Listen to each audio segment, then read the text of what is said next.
સમગ્ર દેશમાં દૂધ, પેટ્રોલ અને શાકભાજીથી માંડીને તમામ ચીજવસ્તુઓ મોંઘી થતાં મોંઘવારીનું ભૂત ધૂણી રહ્યું હોવાની ચર્ચા ઉઠી છે.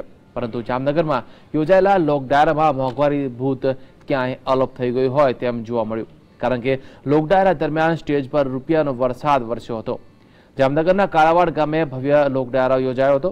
જાણીતા લોકડાયરા ગાયક કીર્તિદાન ગઢવી અને માયાભાઈ આહિર ડાયરાની મોજ કરતા અને કરાવતા જોવા મળ્યા.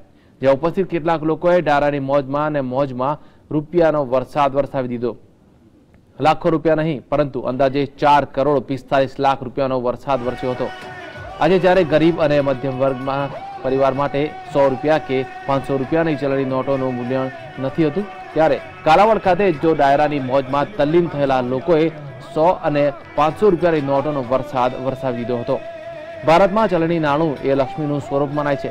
પગ નીચે એક પૈસો પણ આવે તો પાપ લાગશે તેવી શ્રદ્ધા છે. તે ચલણી નાણું ડાયરા દરમિયાન મોજની લહેરખી તરીકે જોવા મળ્યું હતું. ડાયરાના કલાકારો જે રીતે ડાયરાની મોજ જમાવતા ગયા તેમ તેમ તેઓની આસપાસ રૂપિયાનો વરસાદ વરસતો ગયો અને જોતામાં 4.45 કરોડ રૂપિયા નાણાંનો વરસાદ એકત્ર થઈ ગયો.